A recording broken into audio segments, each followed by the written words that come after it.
Pot बोलते हैं, allopathy में इसको एनिमा बोलते हैं, आयुर्वेद में और योग में उसको बस्ती क्रिया बोलते हैं। तो बस्ती क्रिया जो है वो हमारे शरीर के बड़ी आंत कोलोन जो है उसकी सफाई के लिए उपयोग में ली जाती है। तो ये जो पात्रा आता है इसमें इसकी 1.5 लीटर की कैपेसिटी है। हमारी आंत की कैपेसिटी कम से कम 4 से 5 लीटर की होती है। तो ये एकदम सलामत है, इससे ज़्यादा एक साथ में डालना नहीं है। तो इसमें क्या करेंगे, ये लंबा कैथेटर आएगा, इसके अंदर एक कॉक आएगा और ये छोटा कैथेटर आएगा। ये कैथेटर सबका हमारे घर में अलग अलग खुद का सेपरेट रहेगा। जैसे हमारा ब्रश अलग रहता है और टूथपेस्ट कॉमन रहता है, ऐसे ये पूरा डब्बा जो है ये सबका कॉमन रहेगा। ये सबका कॉमन रहेगा, बराबर। तो हमको क्या करना है, ये कैथेटर यहाँ से डालेंगे, ये नल को बंद रखेंगे, इसमें पानी भरना है 1.5 लीटर पानी का, और ये होल है तो किसी भी स्क्रू या किल में टॉयलेट में उसको हैंग कर देना, ठीक है। हैंग करके बाद में क्या करेंगे, ये खोल के पूरा हवा निकाल देंगे, बबल्स जो होते हैं एयर के बबल्स उसको निकाल देंगे, फिर उसको बंद कर देंगे। बाद में ये जो एकदम सॉफ्ट कैथेटर है, बाजार में लेने जाएंगे जो आता है मेडिकल स्टोर में, वो हार्ड वाला आता है, इतना छोटा ही रहता है, लेकिन वो थोड़ा रिस्की होता है, कभी कभी निकल के अंदर फंस भी जाता है। लेकिन ये एकदम सेफ है, लंबा है और सॉफ्ट है। तो इसको ही प्रयोग करना है। तो इसको कितना 4 उंगल जितना ही हमको हमारे गुदा मार्ग में दाखिल करना है, और इसमें 2 छेद है एंड में, बराबर। तो वो वहाँ पर दाखिल करके बाद में ये कॉक खोलना है। तो ये पॉट में से पानी निकल के हमारी आंत में भरना, धीरे धीरे भरना शुरू हो जाएगा। अभी थोड़ा पानी जाएगा तो बाद में हमको ऐसा लगेगा हम अभी रोक नहीं सकेंगे। शुरू में कचरा ज़्यादा है ना, तो थोड़ा ही 200 ग्राम 300 ग्राम 500 ग्राम भी पानी जाएगा, बाद में ऐसा लगेगा हम अभी नहीं रह सकेंगे। तो क्या करना है, ये कॉक बंद कर देना है और ये कैथेटर को निकाल देना है। तो हमारा ये जो पानी अंदर गया, वो जैसे हम डायरिया होता है तो कैसे जोर से पानी निकलता है, ऐसे ही पानी निकल जाएगा। कचरा भी है तो निकल जाएगा। बाद में अगर शुरू में क्या आपको थोड़ी तकलीफ होती है तो उसको थोड़ा ऑयल लगा सकते हैं, बराबर। बाद में जैसे प्रैक्टिस हो जाएगी तो उसकी ज़रूरत नहीं पड़ती। फिर से दाखिल करते हैं, फिर से कॉक खोलते हैं, बाकी का पानी लगा सकते हैं, बराबर। बाद में जैसे प्रैक्टिस हो जाएगी तो उसकी ज़रूरत नहीं पड़ती। फिर से दाखिल करते हैं, फिर से कॉक खोलते हैं, बाकी का पानी जाने देते हैं। फिर से थोड़ी देर में बाद में आपको सेंसेशन आएगा, वे अभी होल्ड नहीं कर सकते, फिर से निकाल दो, बंद कर दो, वो पानी भी निकल जाएगा। तो ऐसा शुरू में कैसा होगा, 3 या 4 बार करके ये पूरा पॉट ख़त्म होगा। जैसे जैसे आप हर रोज़ ये करते जाएंगे, जैसे जैसे कचरा साफ होता जाएगा, ऐसे ऐसे एक बार में पानी जाने की क्वांटिटी बढ़ती जाएगी। पहले दिन में 4 बार में पूरा हो रहा है, 2-3 दिन के बाद में 2 बार में पूरा हो जाएगा, और हफ्ते 10 दिन के बाद में ऐसा हो सकता है पूरा का पूरा एक साथ में अंदर चला जाए। वो एक साथ में चला जाए तो कोई चिंता करने की बात नहीं है। जैसे पहले बताया, ये पूरा 4 से 5 लीटर का कैपेसिटी है, तो ये पूरा इतना जाएगा तो कोई प्रॉब्लम नहीं है। तो वो पूरा निकल जाता है। अभी जितना उसको रोक सके तो ज़्यादा अच्छा है। एक बार अंदर गया, उसको रोक सकेंगे तो अंदर जो हमारी आंत के अंदर जो फंसा हुआ मल जो है, सूखा हुआ, वो क्या होगा, वो पानी को सोखेगा।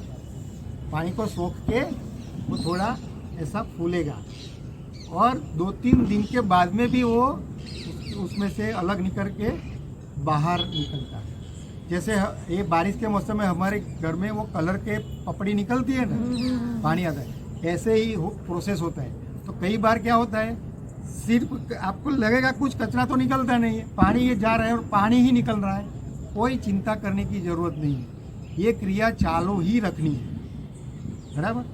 तो धीरे धीरे धीरे करके क्या होगा, तो ये जो सूखा हुआ, जो हाथों की दीवार के ऊपर चिपका हुआ जो मल है बहुत सालों पुराना, वो ऐसा भिगो के नरम होके निकल जाएगा और हमारी हाथ एकदम क्लीन हो जाएगी। तो हाथ की जो फ्लेक्सिबिलिटी है वो भी बढ़ जाएगी।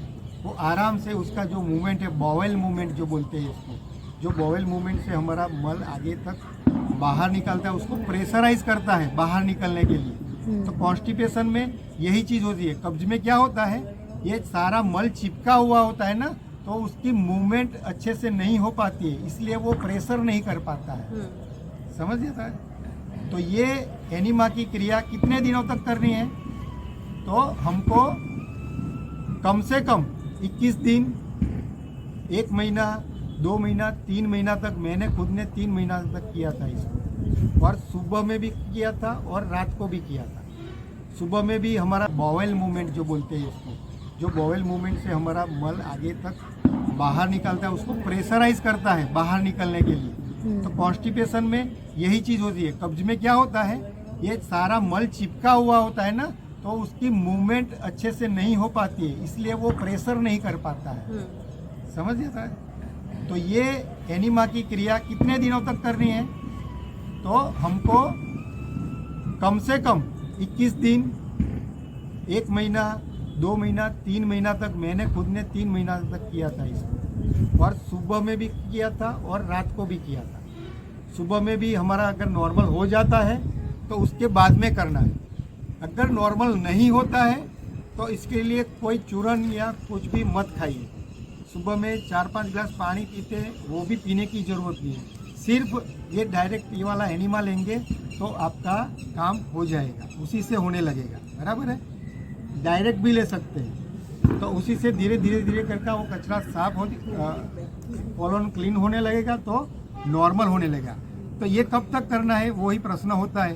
तो जब तक हमको ये चूरन या गोली लिए बगैर, सुबह में 2-3 गिलास पानी पिए बगैर, नॉर्मल नेचुरल जब प्रेशर नहीं होने लगता है, तब तक इसको चालू रखना है। और हम लोगों ने बहुत हजारों लोगों को, लाखों लोगों को ये क्रिया कराई है और ये रिजल्ट लिए हैं।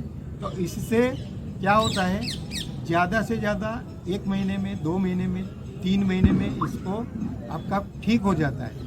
और ये भी ये कितनी बार होना चाहिए, जब हमारा खाना हम खाए, पकाया हुआ खाना हम कम से कम दिन में 2 बार खाते हैं, तो 2 बार वो कचरा बाहर निकल जाना चाहिए, नेचुरली निकल जाना चाहिए। बराबर है।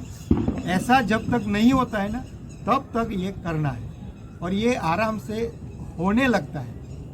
मेरा खुद का भी अनुभव है, अभी आराम से होने। फिर एनीमा नहीं लेते हैं ना, तो भी नेचुरली निकलने लगता है, इसके समय पे निकलने लगता है। तो वो क्या होगी, उम्र के लोग ले सकते हैं, छोटे बच्चे से लेकर बड़े तक। तो उसकी क्वांटिटी को हमको मेज़र करके रखना है। छोटा बच्चा है एकदम, उसकी आंत एकदम छोटी है, तो उसको सिर्फ 50 ग्राम ही दे सकते हैं। बच्चा बहुत रो रहा है ना, छोटे बच्चे इसकी वजह से ही बहुत रोते हैं, तो उसको थोड़ा ही जाएगा ना, थोड़ा ही 50 ग्राम भी पानी अंदर ये एनीमा से जाएगा ना, तो तुरंत ही उसका मल निकल जाएगा, एकदम रिलैक्स हो जाएगा।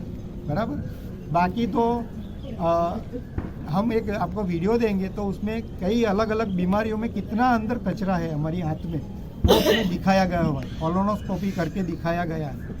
तो जितनी बड़ी बीमारी उतना ज़्यादा कचरा। कैंसर किसी को होता है ना, तो कैंसर वाले की आंत में काला काला कचरा होता ही होता है, तो वो उसमें दिखाया गया है।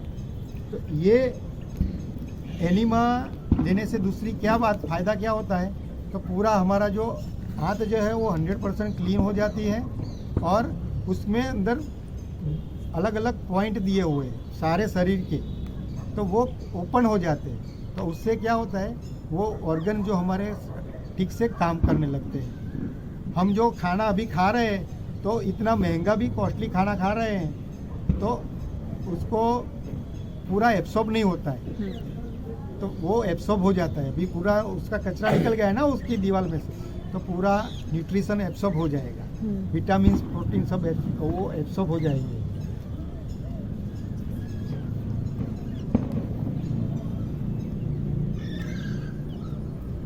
तो वो एब्सॉर्ब हो जाएंगे, तो उससे क्या होगा, अभी तक जो आधा कचरा निकल जाता था ना, वो हमारा न्यूट्रिशन में आ जाएगा। बराबर।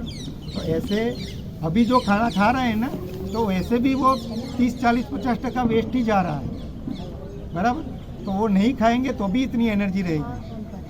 तो बाद में ये कॉलन क्लींजिंग करके हमारा पूरा जो भी खाना खाते हैं पूरा एब्सॉर्प्शन हो जाता है और हमारे शरीर को उसका पूरा न्यूट्रिशन मिलता है, फ़ायदा होने लगता है। ठीक है।